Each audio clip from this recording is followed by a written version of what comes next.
የተከበራችሁ ኦርቶዶክሳውያን ማርያም እግዚአብሔር መፈጠር እኛን የወከለው ሥጋ በዘባነ ክብሩ ተቀምጧል። ሁላችን የእግዚአብሔር ልጆች ሆነናል፣ ወራሾች ሆነናል። ግን ክርስትና ሕይወታችን የሌላ እምነት ተከታዮችን ያስተምራል። በፍቅር ነው የምንኖር፣ እንደ ነገሥታት ልጆች ሆነን ነው የምንኖር። የእግዚአብሔር ሆነናል፣ የእግዚአብሔር ልጆች ሆነናል። አባ አባ ብለን ልንጠራው ፈቀደልን እኮ እግዚአብሔር። ይሄ ግን ለማን ተገለጠ? ተመልከቱ እንግዲህ ባሪያ እግዚአብሔር ተፈጠረ። 7 ዓመት ገነትን መርተናል።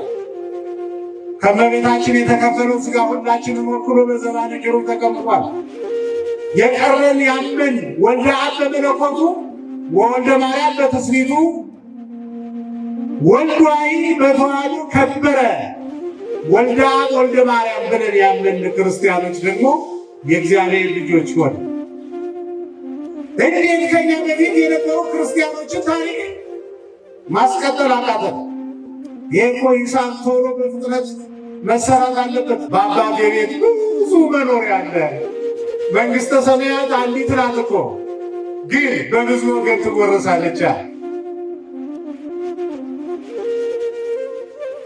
የቀደሰ ይወርሳታል፣ ማለት የቆመ ይወርሳታል፣ የሰበከ ይወርሳታል፣ ዕጣኑን ዘቢቡን ያመጣ ክርስቲያን ይወርሳታል፣ ያስቀደሰ ይወርሳታል፣ የመጸወተ ይወርሳታል፣ ዝክር የዘከረ እንግዳ የተቀበለ ይወርሳታል፣ የተቸገሩትን የረዳ ይወርሳታል።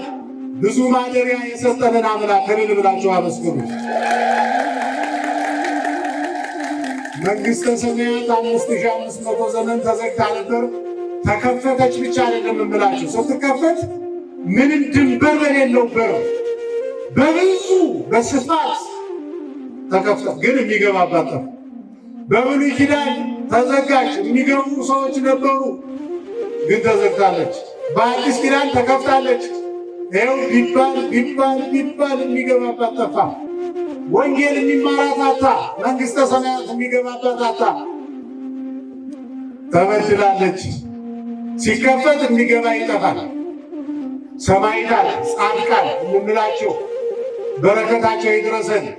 ዓለምን ፈቃደ ሥጋን እኛም ልንባላበትን ዓለም ንቀው በረሃ የገቡ ለሰዓቱ ለስለቱ የተሰጡ ሲዘጋ መግባት የሚፈልግ ሰው አለ።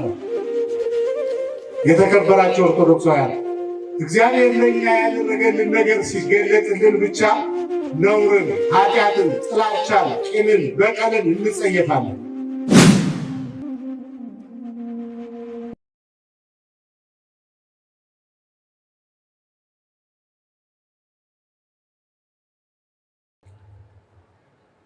ጌታችንንና መላ ሰውነታችንን አንድ ጊዜ ብቻ በትምህርተ መስቀል እናማትባለን። በስመ አብ ወወልድ ወመንፈስ ቅዱስ አሐዱ አምላክ አሜን። እግዚኦ ኩነኔከ አባ ለሀገር ጽድቀከኒ ለቤተ ክርስቲያን አግሮ ጸራ ታይተ እገሪሃ እቀብ ህዝባ ወሃይማኖታ ለሀገሪትነ ኢትዮጵያ አሜን። ክቡር አባታችን መላከ ብርሃን ቆሞስ አባ ጴጥሮስ ዶክተር ለአገልግሎታችሁ ተመን የማይገኝለት የቤተ ክርስቲያናችን የቁርጥ ቀን ልጆች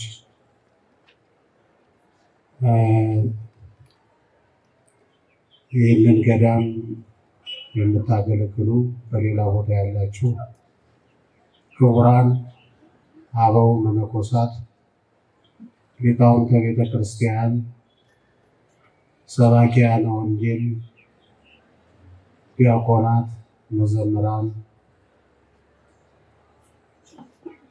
በየማዕረጋችሁ በዚህ ዕለት በዚህ ሰዓት በዚህ ቅዱስ ስፍራ ቃሉን ለመስማት በረከት ለማግኘት የቤተ ክርስቲያናችሁን ጥሪ ሰምታችሁ የጊዜ አስራት አውጥታችሁ ይቅርብን ከዚህ የበለጠ ስራ የለም ብላችሁ እንዲህ ባማረ መልኩ በዚህ ቅዱስ ስፍራ የታደማችሁ የቤተ ክርስቲያናችን ጌጦች፣ ፈርጦች የሆናችሁ የተወደዳችሁና የተከበራችሁ ምዕመናን፣ ምዕመናት፣ ክርስቲያኖች ሁላችሁ በእግዚአብሔር ስም እንደምን ሰነበታችሁ?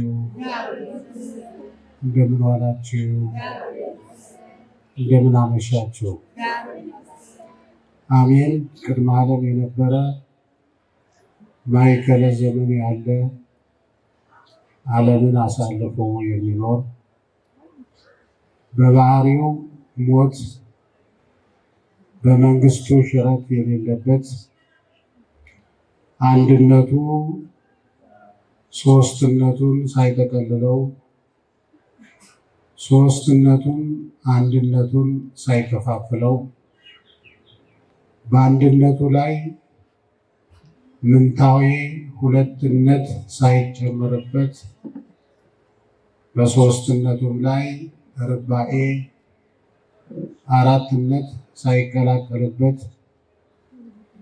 ከፍጡራን ተለይቶ ከሰው አእምሮ በላይ በሆነ መለኮታዊ ጥበብ በአንድነት በሶስትነት ሲሰለስ ሲቀደስ የሚኖር አምላካችን እግዚአብሔር ቸር ነውና አባታችን ነውና ይቅር ባይ ነውና በብዙ ነገር ስናዝን ስንጨነቅ ባይተዋርነት ሲሰማን ወደ ባሻ ስንሆን እንደ ሀገር እንደ ቤተ ክርስቲያን በግል በምንሰማቸው በምናያቸው ነገሮች ግራ ስንጋባ መሐሪው አምላክ ይቅር ባዩ ጌታ አንጻራዊ ሰላም ሰጥቶ ከቤታችን አነሳስቶ ለቤቱ አብቅቶ ከሰው አገናኝቶ ቃሉን እንድንሰማ በረከት እንድናገኝ ይህችንም ደቂቃ ቢሆን በመንፈሳዊ ተሳትፎ እንድናሳልፍ ፈቅዶልናልና የአምላካችን የእግዚአብሔር ስሙ ለዘላለሙ የተመሰገነ ይሁን። እንኳን አደረሳችሁ፣ እንኳን ደህና መጣችሁ።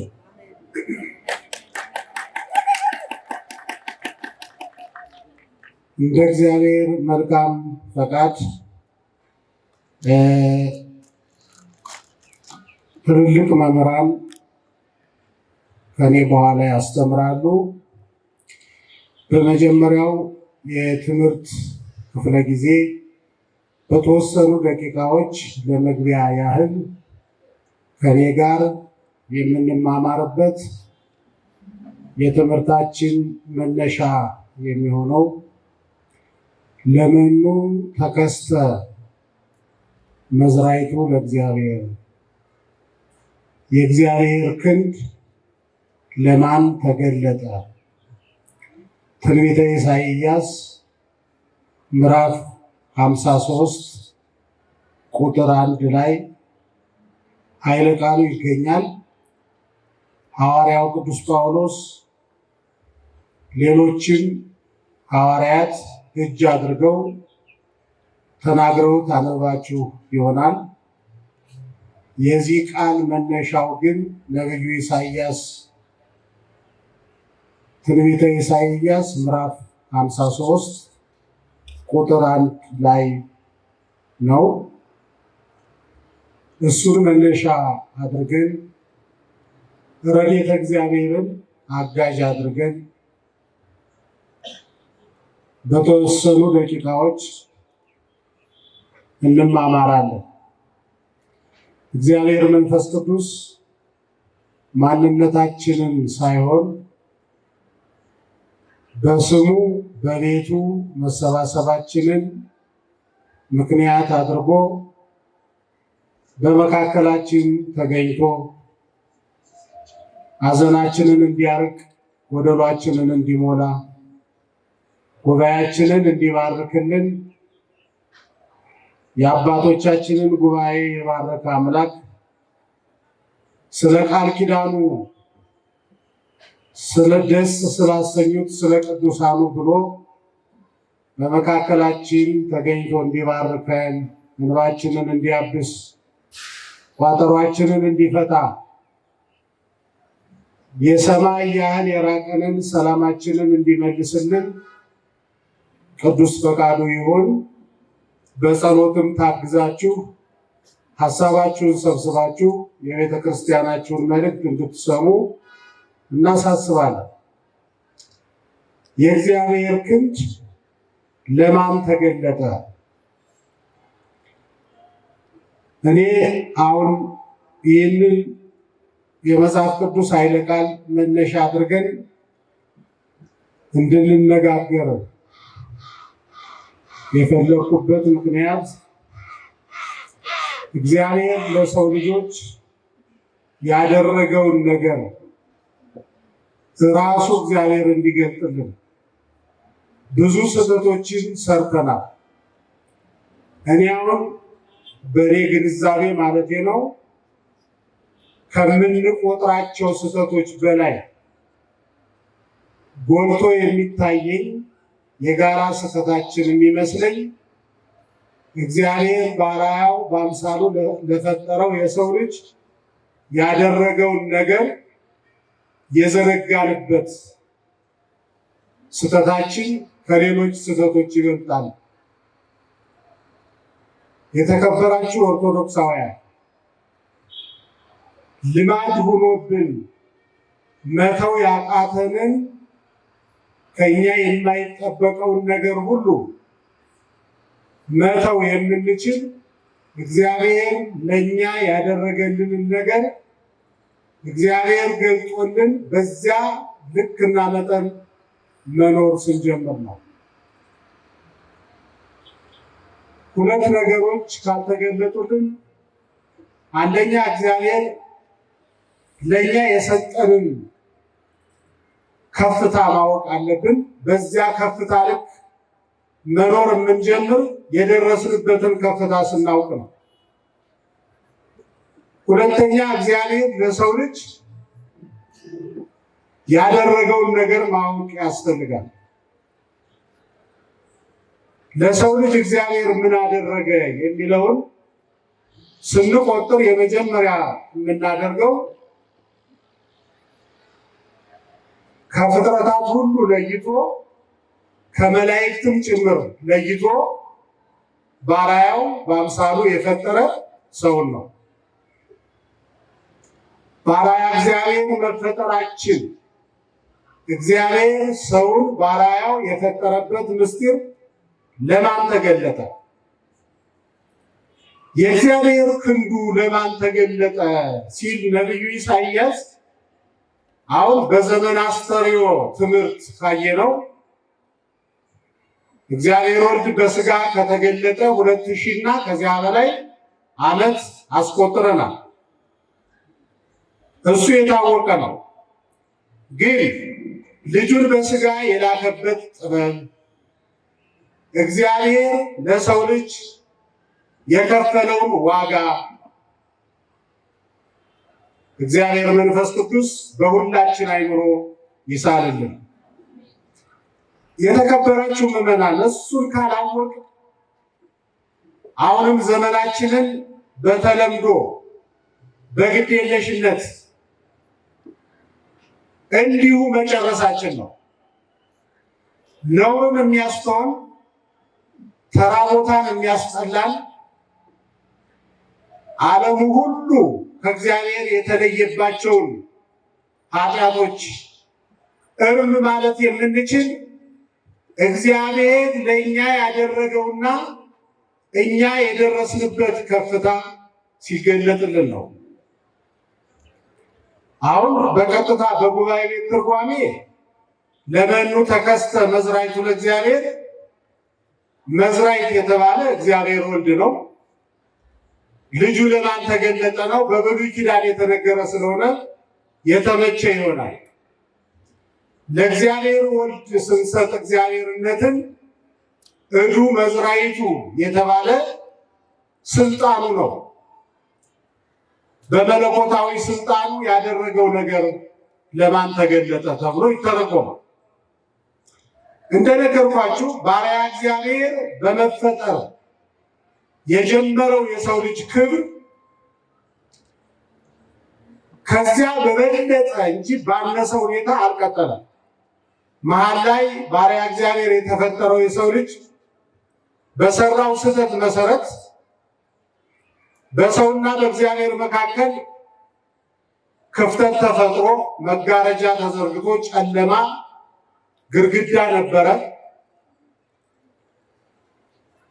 ባሪያ እግዚአብሔር የመፈጠራችን ለ7 ዓመትም ቢሆን ገነትን የመምራታችን ክብርና ልዕልና አስደንቆን ከዚያ የሚበልጥ ደግሞ ለሰው ልጅ በአዲስ ኪዳን ተደረገ። ሁላችሁ ታውቃላችሁ። አዳምም ዲያብሎስም አምላክነትን ፈልገው ስህተት ሰሩ። ዲያብሎስም አዳምም ከገነት ተባረሩ። አንዱ ተመልሷል፣ አንዱ ሳይመለስ ቀርቷል። ዲያብሎስ እንደምታውቁት አልተመለሰም። ለምን ብለው መምህራን ሲያጠኑ ስህተቱን ማመንና ይቅርታ መጠየቅ አልቻለም። ባሪያ እግዚአብሔር የተፈጠረው የሰው ልጅ ግን ስህተት መስራቱን አውቆ ፈጣሪውን ይቅርታ ጠየቀ። ለአዳምሰ ተውብዎ 10ቱ ህሊናት፣ ባሪያ እግዚአብሔር ለተፈጠረው ለአዳም 10 ህሊናት ተሰጡት። ወለከሰ አሃዱ፣ ለከ የሚለው ዲያብሎስን ነው። ለዲያብሎስ ግን አንድ ብቻ ነው የተሰጠው። አምላክ እሆናለሁ አለ፣ ሞከረ፣ አልተሳካም። እሆናለሁ ብሎ እንዳሰበ ቀረ እንጂ ሌሎችን አማራጮች የሚያስብበት ሌላ ህሊና የለውም። ለአዳም ተውብዎ 10ቱ ህሊናት ስታነቡ 10 እንዴት ነው የሚሞላ? 1 2 3 4 5 ብላችሁ አትቁጠሩ። 10 ህሊናት ለሰው ልጅ ተሰጡት ማለት በመምህራን ሲተረጎም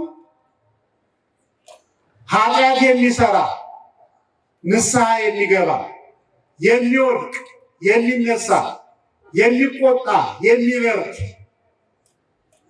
የሚበድል እንደገና ይቅርታ የሚጠይቅ ሰው እንደዚህ ነው ባህሪው። አሁን አንዳንድ ሰው ተራቀቁ ብሎ ሲናገር ትሰማላችሁ። እኔ መጀመሪያ እታገሳለሁ እችላለሁ እንጂ ከዚያ በኋላ ከተነሳብኝ በኋላ አልመለስም።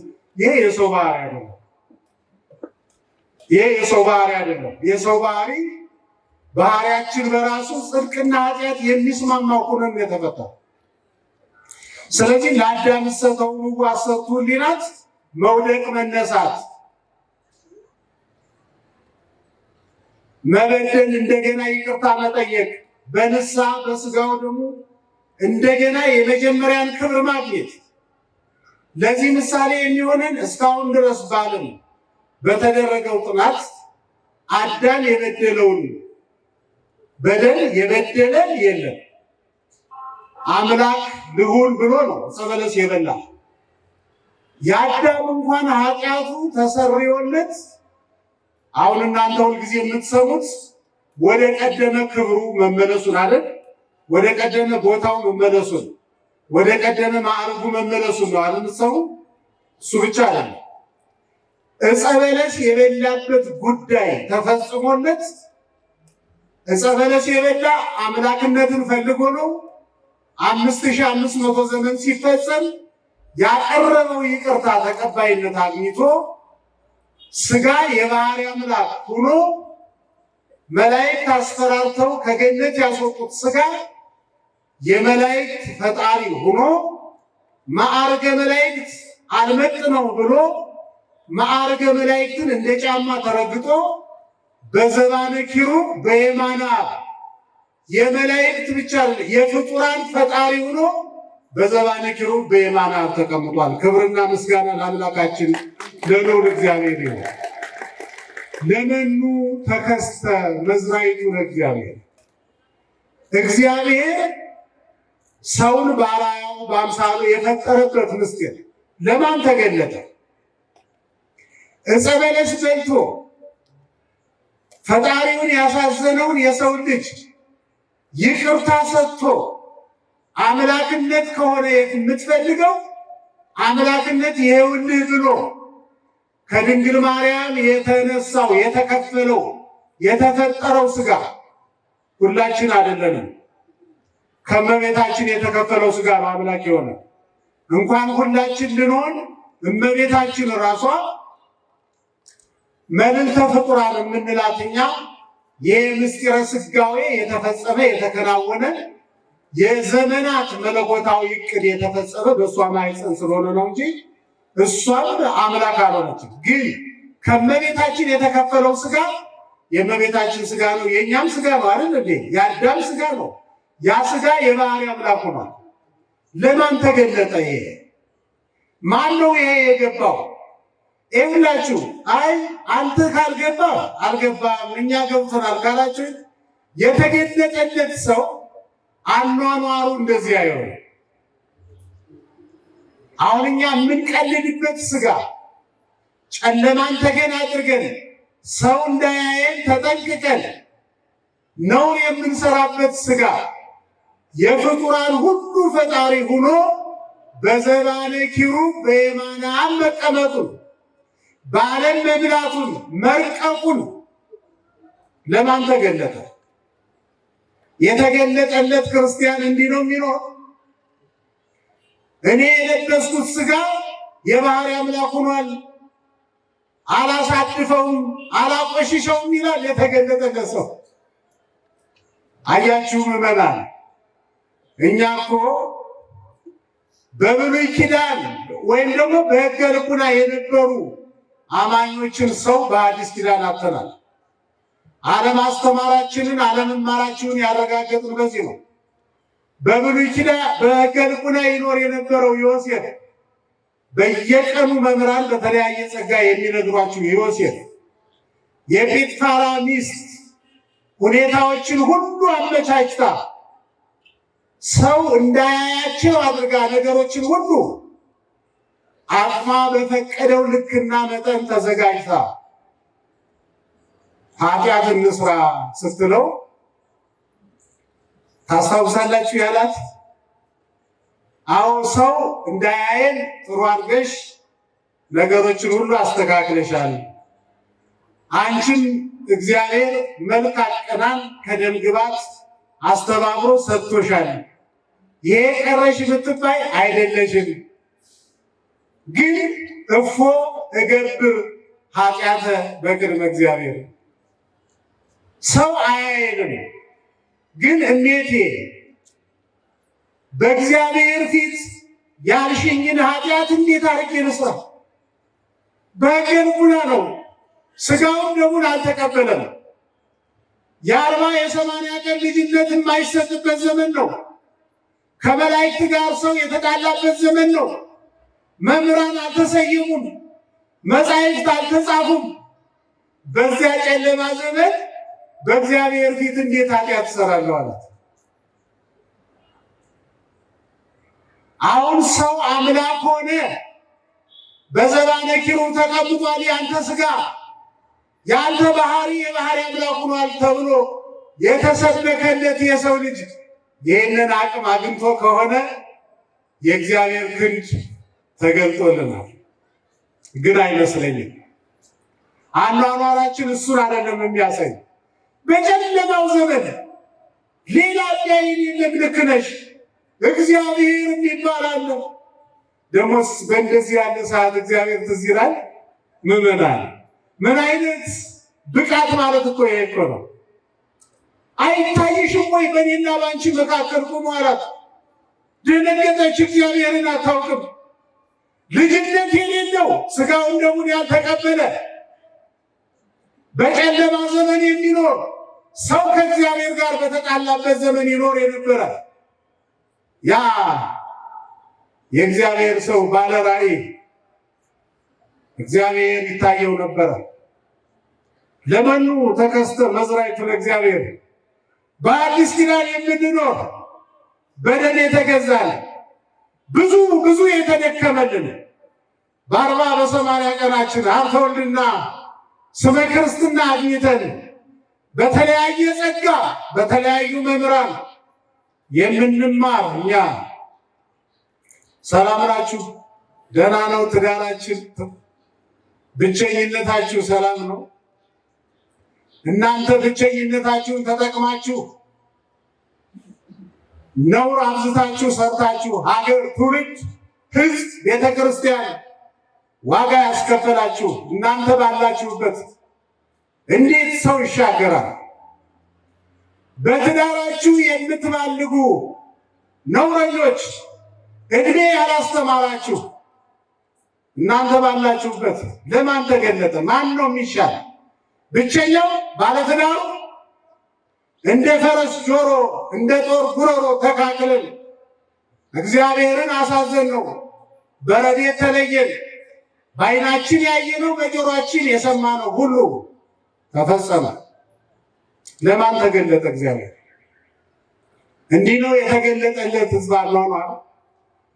በዚህ መልኩ ነው ክርስትና ተዋህዶን የምናሻግራት። በደም ዋጋ ነፍሳቸውን አስይዘው በትርፋቸው አይደለም በአይነታቸው ያገለገሏትም እየተዋህዶ ያ ገናና ስሟ ተመልሶ ለትውልድ የምትተላለፍ እንዲህ ነው እንዴ? ለማን ተገለጠ? የእግዚአብሔር ክንድ። ባሪያው ተፈጠረ። 7 ዓመት ገነትን መራ። ስህተት ሰራን፣ ተባረረ። የተባረረ የሰው ልጅ ይቅርታ ያስፈልገዋል ተብሎ ከእመቤታችን የተከፈለው ሥጋ ሁላችንን ወክሎ የፍጥረታት ፈጣሪ ሆኖ በዓለሙ መልቶ ረቆ በተአቅቦ ግዘፉን ውስንነቱን ሳይለወጥ በየማና በዘባነ ኪሩብ ተቀምጧል። ይሄ ለማን ተገለጠ? ዳዊት እንኳን በብሉይ ኪዳን እኛ የደረስንበት ከፍታ ተገልጾለት ምንትኑ ውእቱ ሰብ ከመ ትስክሮ ወምንትኑ ውእቱ እጓለ እመሕያው ከመ ታውጾ። እግዚአብሔር ሆይ ከፈጠርከው ፍጥረት ሁሉ ደጋግሞ የሚያሳዝንህ የሰው ልጅ ነው። በዘባነ ኪሩብ በየማነ አብ ታስቀምጠው ዘንድ የመላእክት ፈጣሪ ታደርገው ዘንድ ሰው ምንድን ነው? በዚህ ልክ እንዴት ታከብረናለህ? ውለታህ አንገታችንን አስደፋር፣ አንደበታችንን አሰረው። ሰው ምንድን ነው እያለ ይደነቃል። ለዳዊት የገባው ለቅዱሳኑ የተገለጸላቸው የእግዚአብሔር ክንዱ ለማን ተገለጠ? የሰው ልጅ የደረሰበት ክብር ነው።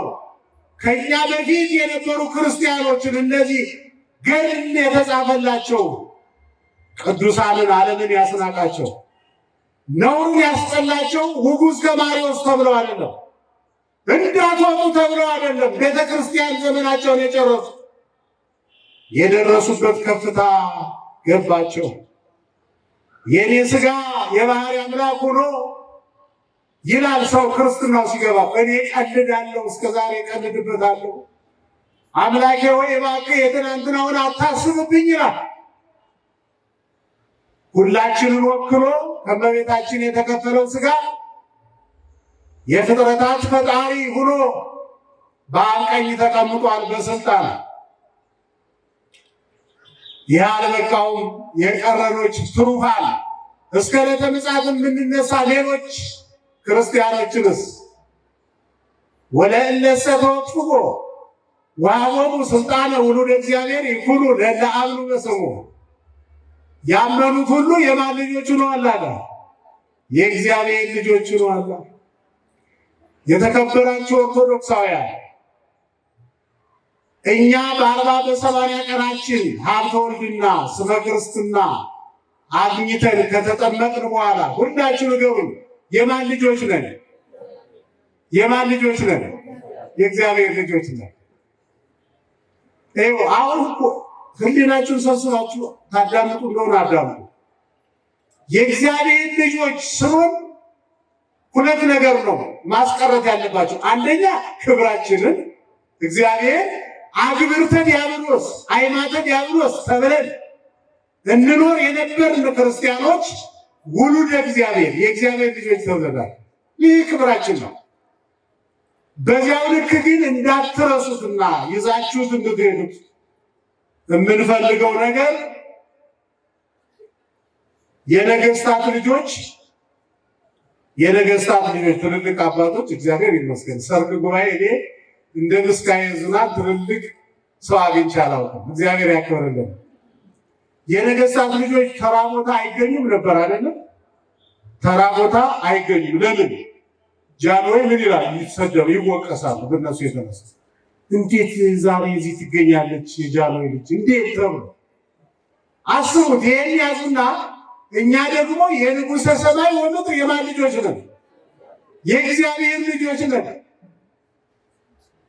የምድራውያን ነገስታት ልጆች የአባታቸውን ስም ለማስጠበቅ ተራ ቦታ የማይገኙ ከሆነ የንጉሠ ሰማይ ወምድር የእግዚአብሔር ልጆች መገኘት አለብን የለብን? ኃላፊነት ውሰድ። የእግዚአብሔር ልጅ ብላችሁ በድምፅ ስትናገሩ ሞራላችሁን አይቻለሁ፣ ጥሩ ነው። ኃላፊነት ግን አለብን። የነገስታት ልጆች ተራ ቦታ አይገኙም።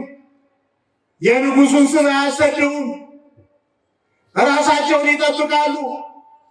ወንዱ በአባቱ ዙፋን ሊተካ ለንጉስነት ነው ራሱን አክት የሚያደርግ የሚያዘጋጅ። እኛ የተከበራችሁ ኦርቶዶክሳውያን የእግዚአብሔር ልጆች ከሆን አለ ጳውሎስ ምኖች ሁነናል አለ? አትነግሩኝም ወይ? ወራሾቹ ሁነናል።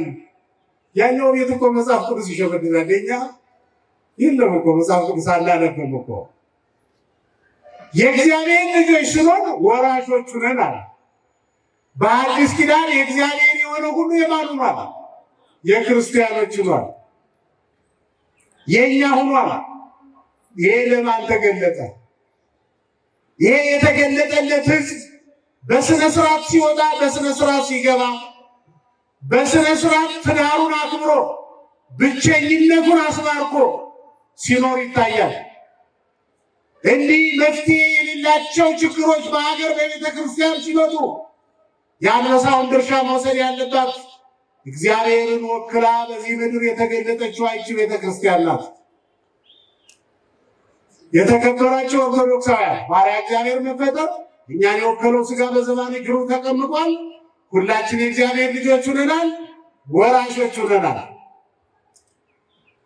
ግን ክርስትና ሕይወታችን የሌላ እምነት ተከታዮችን ያስተምራል። በፍቅር ነው የምንኖር? እንደ ነገስታት ልጆች ሆነን ነው የምንኖር? አይደለም። ሊያስተምር እኔ በእኛ የተነሳ ከቤቱ የወጡ ነፍሳት እንዳይኖሩ እግዚአብሔር ይጠብቃል። የእግዚአብሔር ሆነናል። የእግዚአብሔር ልጆች ሆነናል። አባ አባ ብለን ልንጠራው ፈቀደልን እኮ እግዚአብሔር። ይሄ ግን ለማን ተገለጠ? ለማን ተገለጠ? ተመልከቱ እንግዲህ ባሪያ እግዚአብሔር ተፈጠረ። 7 ዓመት ገነትን መርተናል። ከመቤታችን የተከፈለው ሥጋ ሁላችንን ወክሎ በዘባነ ኪሩብ ተቀምጧል።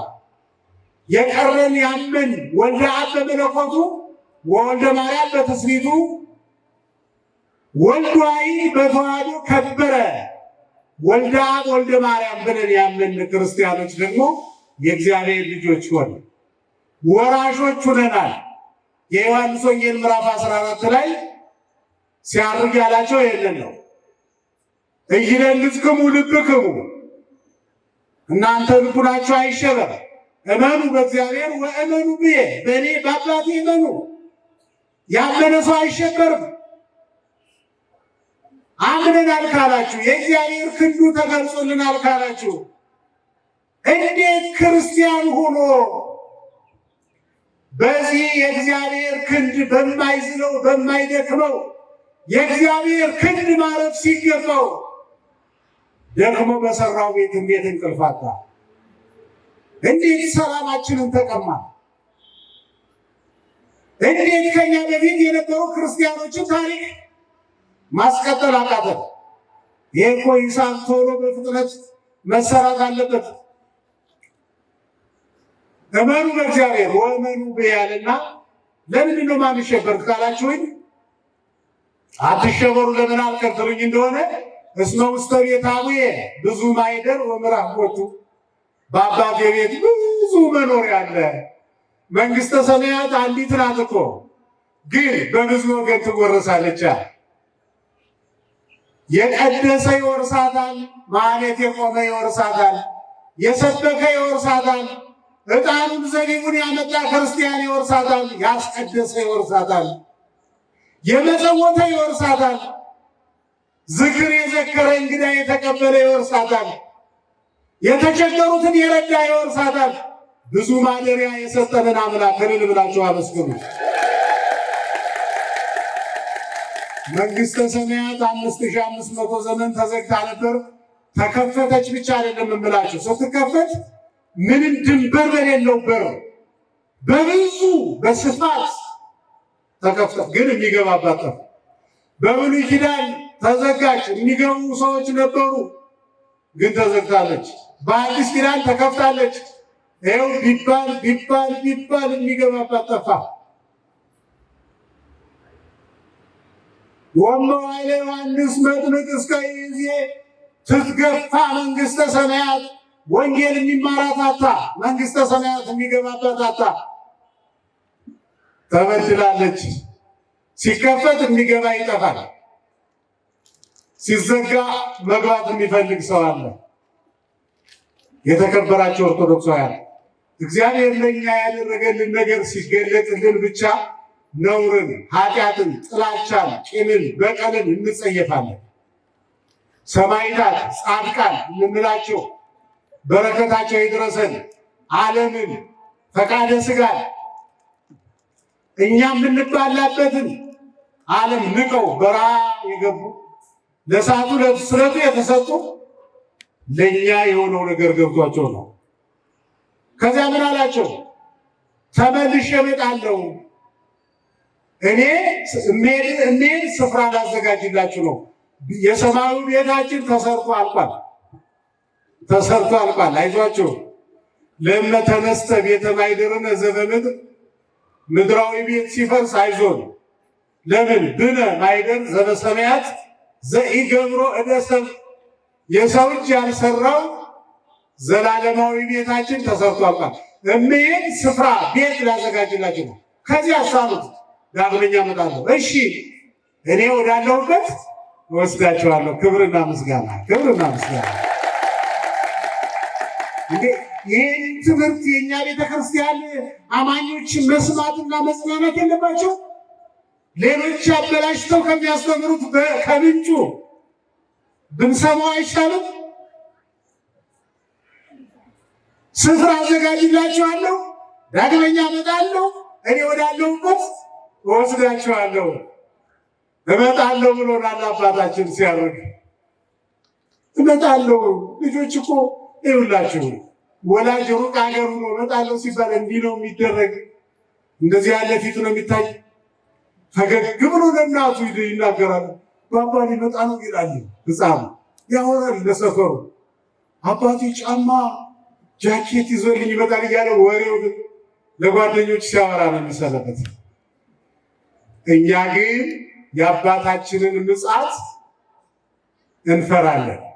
ችግር አለ። ልጅነቱን ነው የተጠራጠራችሁት ወይስ አባትነቱን ነው? ዝግጅታችንን አይደል? ሶስተኛው ዝግጅታችንን። አዎ ልክ ነው። መምህራንም በቅኔ ብለዋል። እግዚአብሔር አጎንዲ ምጽአተ ዚአከ ወይ ትስስዮም ሀይነተ አንግዶ። አሁን አትምጣ ይላል አንድ ማለት ትንሽ ያዛርገው። ዘይፈቅደከ ሰብአ ወዘተፈቅዶ፣ አንተን የሚቀበል አይነት ዝግጅት፣ አንተ የምትወደው አይነት ዝግጅት አላ እስመ ኢይትረከበ እምኔነ ወሚመለጥ ወቅፎትከ ዘሰላም አይዶ። ዝግጅት ያደረገ የለምና ትንሽ ያዛርገው ይላል። ዳዊትም ወይትሰደኒ በመንፈቅ ዓመቴ ብሏል። እስቲ ትንሽ እድሜ ጥሩ እኮ ነው አይደለ? ከተማ አሁን እኮ ሰው በእድሜው ከተማሩ ጥሩ ነው። በእድሜ የበለጣችሁን ሰዎች በእድሜ የምንበልጣችሁ ከተማር ለልጆች እድሜ መለመን ክፋት የለው። እድሜ እንለምንና እኛ ችግራችን ምንድን ነው? የጀመርኳትና ኃጢአት የምጨርስበት አይነት ምን ያደርጋል? ሰው ይበቃናል። ይሄ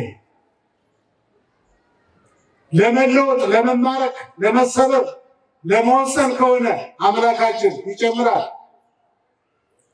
ሕዝቅያስ የሚባል የእስራኤል ንጉሥ ለምኖት ጨምሮታል። ለእስራኤላውያን መሪ እስካዘጋጅ የቤተ መቅደሱን ነገር በቅጡ እስካደርግ ድረስ እባክህ ብሎ ቆሞ መጸለይ አቅቶት አልጋው ላይ ሆኖ አልቅሶ ጠይቆት ሁለተኛ ነገሥት ምዕራፍ 20 ቁጥር 1 ላይ ነው አለው። አዎ ጌታ ሆይ ወሰብኩከ 15 ክራማተ በዲበ ክራማቲከ 15 ዓመት ጨምሬልሃለሁ። ደስ ብሎ ቆያለ። ሰናክሬም የማይገባ ስራ ሰርቶ 15 ዓመት መኖር እየቻለ እድሜውን አስቆረጠ። በጎ ነገር ሊሰራ ያሰበው ሕዝቅያስ የሌላውን ሰው እድሜ ተጠቀመበት። ይህን ማድረግ ይችላል እግዚአብሔር። ብቻ ያለን እድሜ የጸለይንበት የለመንበት ልመን ሐሳብ ምን መሆን አለበት? መንፈሳዊ መሆን አለበት። አሁን ይኸውላችሁ ወደ መጨረሻው የእግዚአብሔር ክንድ ለማን ተገለጠ? ባሪያ እግዚአብሔር የተፈጠርንበት ገነት የኖርንበት ከሌሎቹ ፍጥረታት ለይቶ ሰውን የባሪያ አምላክ ያደረገበት የልጅነት ጸጋና ክብር የሰጠበት ብቻ አይደለም። ለመኑ ተከስተ መዝራዕቱ ለእግዚአብሔር። ይህ ሁሉ ድካም የሰው ልጅ ወደ ተፈለገው ክብር ሊያደርሰው ስላልቻለ እግዚአብሔር አብ አንድ ልጁን ለምን ሰጠ? ለሞት አሳልፎ ሰጠ። ወንጌላዊ ዮሐንስ ይህንን ይናገራል። ምዕራፍ 3 ቁጥር 16 ላይ እስመ ከመዝ አፍቀሮ እግዚአብሔር ለዓለም። ዓለም ያለው ሰው ነው። ሐሳባችሁ ሰብሰብ አድርጉ። ስንማረው የኖርነው ነው። ሌላ አዲስ ነገር የለም። በረከት እንድናገኝበት ነው ደጋግመን የምናጠና። ቁም ነገሩ መለወጥ ነው። መሰብሰብ የክርስትና ሕይወት መጀመሪያ እንጂ መፈጸሚያ አይደለም። እስመ ከመዝ አፍቀሮ እግዚአብሔር ለዓለም። ዓለም ያለው ሰው ነው። እግዚአብሔር ዓለምን እንዲሁ ወደደ። እንዲሁ ወደደ። እንዴት ነው እንዲሁ? እስከ ወልዶ ዋሂደ መጠወ ወወሃበ ቤዛ ለኩሉ። ተቀዳሚ የሌለው ተከታይ የሌለው እህት ወንድም የሌለው ብቸኛ ልጁን ለሞት አሳልፎ እስከ መስጠት። ለመኑ ተከስተ መዝራዕቱ ለእግዚአብሔር ምመና። እግዚአብሔር ለዓለም ምን ሰጠ? እግዚአብሔር አብ አንዱን ልጁን ሰጠ። አንዱን ልጁን ሰጠ። እግዚአብሔር ወልድ ለእኛ ምን ሰጠ? አሁን ልነግራችሁ ነው። እግዚአብሔር ለዓለም ለሰው ልጅ አንድ ልጁን እስከ መስጠት በአርአያው ከመፍጠር የጀመረው ፍቅሩ አንዱን ልጁን እስከ መስጠት የደረሰ በሰው አይምሮ የማይገመት በሰው አንደበት የማይገለጽ ፍቅር እስከ ወልዶ አይደ መጠው ሀበብ የዛለ ሁሉ ተቀዳሚ ተከታይ የሌለው ልጁን ለሞት እስከ መስጠት ደረሰ። ይሄ ለማን ተገለጠ ታዲያ? ይሄ ማንን ገዛ? ይሄ ገብቶት ማን ኃጢአትን ነውርን ተወ? ይሄ ገብቶት ማን በፍቅር ኖረ? ይሄ ገብቶት ማን ዓለምን ናቀ? ከንቱ ድካም። አንድ ልጁን ሰጠ፣ እንዲሁ ሰጠ አለና ዮሐንስ ሲያስደምመን ጳውሎስ ይቀበልና በሮሜ መልእክቱ ምዕራፍ 5 ቁጥር 10 ላይ ሮሜ ምዕራፍ 5 ቁጥር 10 ላይ ልጁንማ እግዚአብሔር አብ እንዲሁ ቢሰጥ አያስገርምም ነበር እና ወሶበ እንዘ ጸሩ ለእግዚአብሔር ንሕነ አንዱን ልጁን የሰጠን ጠላቶቹ እያለን ነው። ወሶበ እንዘ ጸሩ ለእግዚአብሔር ተሳሃለነ በሞተ ወልዱ ኃጢአት ሰርተን ነውር አብዝተን የእግዚአብሔር ጠላቶች በነበርንበት ዘመን በልጁ ሞት ይቅር አለን። ክብርና ምስጋና ለአምላካችን ለልዑል እግዚአብሔር ይሁን። በሞት የተገዛን በደል የተገዛን ሕዝብ ሰላም ነው። ትዳሩ፣ ብቸኝነቱ፣ እጮኝነቱ በቢሮ ሰላም ነው። ታማኝ ነው። ክርስቲያኑ አደራ ያስቀምጣል። ድሃ አይበድልም፣ ፍርድ አያጓድልም። ክርስቲያኑ የእኛን ነው የምናወራ። የእኛን የቤት ስራ ከጨረስን እኮ የጠላት አሰላለፍ ምንም ይሁን ከእግዚአብሔር ጋር ከሆን መኑ ይክለና ለጳውሎስ ጉዳችን የሚፈላ ከእግዚአብሔር ጋር በአንድም በሌላም ምክንያት በተጣላንበት ሰዓት ጠላት ሲነሳ ነው። እኛ ከእግዚአብሔር ጋር ከታረቅን ያደረገልን ነገር ከገባን የእግዚአብሔር ክንዱ ተገልጾልን ተረፈ ዕድሜያችን ከተባረከ ጾማችን ከተባረከ ቤተ ክርስቲያኒቱ እግዚአብሔር የሰጣትን ኃላፊነት ከተወጣች ዕዳው ገብስ ነው። ከዚያ በኋላ ከዚች ቤተ ክርስቲያን ጋር የሚላተም ሁሉ ይብእሰከ ረጊጽ ውስተ ቀኖት በሊት በሾተል ላይ የሚቆም ሰውን ይመስላል። የሚጎዳ እሱ ነው። ጠላቶቹ ስለሆን በሞቱ ያዳነበት መለኮታዊ ምስጢር የእግዚአብሔር ክንድ ለማን ተገለጠ? ይህ ሲገባን ይሁላችሁ በተመስጦ መኖር እንጀምር። አሁን እኛ ችግሩ ምንድነው? ዓለምን እንድትተው የምንፈልግ ዝም ብለን ነው። በሌላ ሱስ የተያዘው ሕዝብ ያንን ሱስ ትቶ በእግዚአብሔር ፍቅር መኖር የሚጀምር መንፈሳዊ ሱስ ሲይዘው ነው። ዳዊት ለዚያ ነው እግዚአብሔርን ቅመሱት አለ። እናንተ ቅመሱት፣ በቃ ሌላ አልላችሁ ማለት ዳዊት እግዚአብሔርን ቅመሱት። ከመሄር እግዚአብሔር ቸር እንደሆነ ታውቁታላችሁ። እግዚአብሔርን ያልቀመሰ የለም። ያ ግን እንረሳለን። እኛ ብዙዎቻችን እንረሳለን። በቸርነቱ ተደግፈን ከዚህ ዘመን በላይ እግዚአብሔር መኖሩ ማረጋገጫ የለም። የሚወራው ሌላ ነው። እንኖራለን አይደል እንዴ? ይሄን ማን አደረገ? ስሙ የተመሰገነ ይሁን። ቸርነቱ እንገናኛለን፣ እንደገና እንገናኛለን። በቸርነቱ በምህረቱ እንደምንኖር አረጋግጠናል። ይሄን ማወቅ ያስፈልጋል። ሂሳብ እሰራለሁ ካልክ ጨርቅህን ጥለህ ማለት ነው። ዝም ብለህ ኖር እግዚአብሔርን እያመሰገንክ። ሂሳብ ከሰራን አንቺን ደሞዛችን አይበቃንም። እንዲሁ ስንኖር ግን ይኸው ተገናኘን። እግዚአብሔር ይመስገን። የእግዚአብሔር ልጆች ነን። የንጉሠ ሰማይ ምድር የእግዚአብሔር ልጆች ነን። ክርስቲያኖች በዚህ ልክ ከብረናል። በልጁ ሞት አዳነን። ልጁስ ምን ሰጠን? እግዚአብሔር ምን ሰጠን? አሁን እኮ ሰብአ ሰገል ገበሩለት ሲባል ሰው ይላል እንዴ? እግዚአብሔር አብ ልጁን ገብሯል ለኛ። ከዚህ በቃ እግዚአብሔሮች ራሱን ሰጥቷል ለኛ። የሰብአ ሰገል ወርቅ ዕጣን ከርቤ ምንድን ነው? የኛ አማ ጸሎት አማ መስዋዕት ምንድን ነው? ራሱን ሰጥቶ አድኖን። በአስራትህ ልትኮራ ትፈልጋለህ እንዴ? አስራትህ ስታወጣው የሚጠቅምህ ራስህን ነው። ስትበላው በረከታትህ ዘመንን ትጨርሳለህ። ሌላ ታሪክ የለው። ስታወጣው በረድኤት መኖር ትጀምራለህ። ኑሮውን ልታስፋርቅ ከፈለግ ታወጣዋለህ። እበላለሁ ስትል ሌላውን ታስወስዳለህ። ሌላ ምንም ታሪክ የለው። እግዚአብሔር ስጡኝ የሚል የሚጎልበት አምላክ ሆኖ አይደለም። ሊባርከን ፈልጎ ነው። የሰጠንን ነው ስጡኝ ያለ። ልጁ ምን ሰጠን? ስጋውን ሰጠን አይደል? በመስቀል ላይ መድኃኒዓለም የዓለም መድኃኒት ደሙን ሰጠን።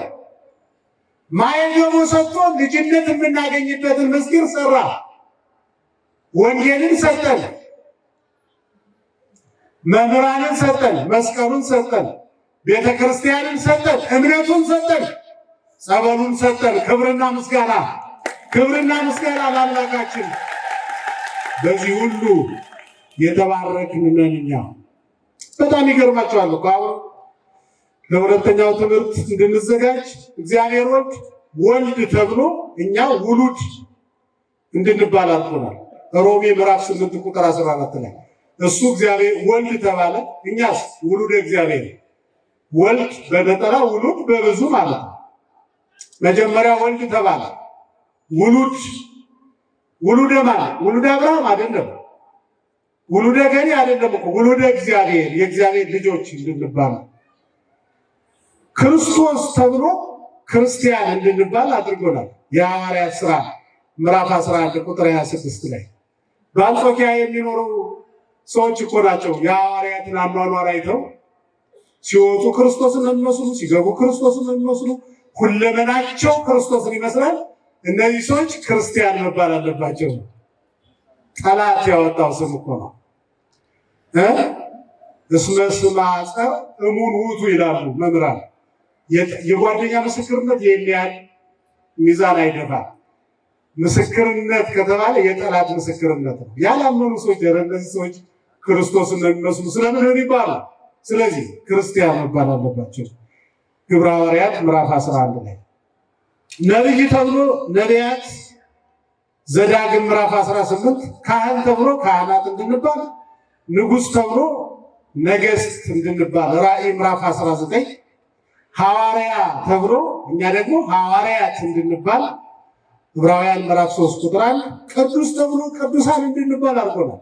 ቅዱሳን ሲባል የቅዱሳን ቅዱሳንነት አለ፣ የእግዚአብሔር ቅዱስነት። የኛውን ቅዱሳን ሐዋርያ ቅዱስ ጳውሎስ ይጠቀምበታል። አማኞችን ቅዱሳን አለ። ለምንድን ነው ቅዱሳን? ቀደሰ ስሮ ግሱ የመጀመሪያው ትርጉም ለየ ነው። ቅዱሳን ብላችሁ አሁን እኔ አልላችሁም ብላችሁ ግን ከኢአማንያን የተለያችሁ ከኢጽሙቃን የተለያችሁ ማለት ነው። ቀደሰ ማለት ስሮ ግሱ ለየ ስለሆነ ካላመኑት ካልተጠመቁት የተለያችሁ ናችሁ። ከንቱ ውዳሴ አይሆንባችሁ። አይ በቅታችኋል የሚለውን ነው። እሱ ያው በስራ የሚገኝ ስለሆነ ቅዱሳን እንድንባል ቅዱስ ተብሎ ቅዱሳን አንደኛ ጴጥሮስ ምዕራፍ 1 ቁጥር 15 ላይ ጻድቅ ተብሎ ጻድቃን እንዲባሉ ጻድቃን ከዚህ በኋላ የሚነሱ ጻድቃን ዕብራውያን ምዕራፍ 12 ምእመን ይባላል። ክርስቶስ ታማኝ ማለት እኮ ነው። ምእመናን ራዕየ ዮሐንስ ምዕራፍ 3 ዕብራውያን ምዕራፍ 2 ሁለመናችን ሁሉንም እኮ ነው የሰጠን እግዚአብሔር ልጁን እግዚአብሔር ወልድስ ሁለመናው ሰጠን። ሁለመናው ሕሩይ ተብሎ ሕሩያን እንድንባል ዕብራውያን ምዕራፍ 8 አንደኛ ጴጥሮስ ምዕራፍ 1 ቁጥር 2 ላይ መልአክ ተብሎ መላእክት እንድንባል አድርጎናል። ኖላዊ ተብሎ የዮሐንስ ወንጌል ምዕራፍ 10 ኖሎት እንድንባል አድርጎናል። ስለዚህ ይሁላችሁ ይሄ መጻሕፍት ኮነነ በኩረ ወጥንተ ለኩሉ ምግባረ ትሩፋት ይሉታል። በኩር የሚሉት መጻሕፍት ተቀዳሚ ያለው፣ ተከታይ ያለው፣ እህት አለው፣ ወንድም አለው ለማለት አይደለም። መጻሕፍት ሁሉ ማቴዎስን በኩር ያለው ክርስቶስን በአዲስ ኪዳን የሚኖሩ ክርስቲያኖች የሚሰሩትን ስራ ሁሉ መጀመሪያ ሆኖ ያሳየ ማለት ነው። በኩር ማለት ተጠምቆ እንድንጠመቅ፣ ጾሞ ጸልዮ እንድንጾም እንድንጸልይ፣ የተራበ አብልቶ የተራበ እንድናበላ፣ በሽተኞችን ጠይቆ በሽተኛ እንድንጠይቅ፣ ለሁላችን በመስቀል ላይ ተሰቅሎ እኛም ለባልንጀራችን አቅማችን የፈቀደውን እንድናደርግ ስላደረገ መጻሕፍት ምን ይሉታል? በኩር ይሉታል እንጂ እህት አለው፣ ወንድም አለው፣ ተቀዳሚ ያለው፣ ተከታይ ያለው የሌላ አካል ትምህርት ነው። የኛ ቤተክርስቲያን ትምህርት አለ። የኛ ድንግል ማርያምን በአጋጣሚ ሆኖ ለእናት ለአባቷ አንዲት ናት። የወለደችው ክርስቶስም አንድ ነው። ባለቅኔው እንዳለው ወሊዳ አሃደ ዋሂደ ወተወሊዳ አሃተ መላት ምድረ ወሰማያተ ይላል። እምጥንት ኢመኑ እስከ ይእዜ ይላል። ደቂቀ ውሉደ አዳም ወሔዋን ዘአበዊሆሙ ቤተ እንዘ ይወልዱ ክልኤተ ክልኤተ። የአዳም ልጆች ከጥንት ጀምሮ እስከ ዛሬ ድረስ ሁለት ሁለት እየወለዱ ዓለምን መምራት አልቻሉም። ማርያም ዘነሳት ቅድስተ ቅዱሳን በረከተ፣ የቅዱሳንን በረከት ያገኘች ገንዘቧ ያደረገች ንጽህናን ቅድስናን ገንዘቧ ያደረገች እመቤታችን ግን መላት ምድረ ወሰማያተ እንዴት ወሊዳ ዋሂደ ወተወሊዳ አሃተ አንዲቱ ናት ወልዳ አንድ ልጅ ወልዳ ሰማዩን ምድሩን መላች ብሎ ዘይዜ በሚባል ቅኔ አንድ ባለቅኔ አንስቷታል። ለምኑ ተከስተ መዝራዕቱ ለእግዚአብሔር እና እኔ አሁን ጸሎታችንም ቢሆን እንደው ከሌሎች ነውሮች ከሌሎች ስህተቶቻችን በላይ እግዚአብሔር በአዲስ ኪዳን ያደረገልንን ነገር የረሳንበት ስህተት ለብዙ ነገር አሳልፎ ሰጥቶናል። ይሁላችሁ አሁን እናንተ ገብቶናል ልትሉ ትችላላችሁ። የእግዚአብሔር ልጆች ናችሁ ስላችሁ አዎ ብላችኋል። የእግዚአብሔር ልጅ የሆነ ጥቁር ነገር አየው እያለ እየለፈለፈ የማንም እንጀራ ይሆናል፣ የማንም መለማመጃ ይሆናል። 24 ሰዓት በመላእክት የሚጠበቅ 24 ሰዓት በቅዱሳን አማላጅነት የተከበበ 24 ሰዓት የእናት ጸሎት የሚቀርብለት ልጅ ወዳጅ እኒህ ኢትዮጵያውያን እኒህ ኦርቶዶክሳውያን ታሪካቸውን ረስተዋል። በፍቅር መኖር አቅቷቸዋል። የወይን ጠጅ የተባለ ምግባር ሃይማኖት አልቆባቸዋል። እባክህ ይቅር በላቸው የሚል የእናት ጸሎት 24 ሰዓት የሚቀርብልን የማን ልጆች ነን? እስኪ መጨረሻ ንገሩኝ። ክብርና ምስጋና ለአምላካችን ይሁን። ተረፈ ጊዜውን ይባርክልን። ወስብሐት ለእግዚአብሔር።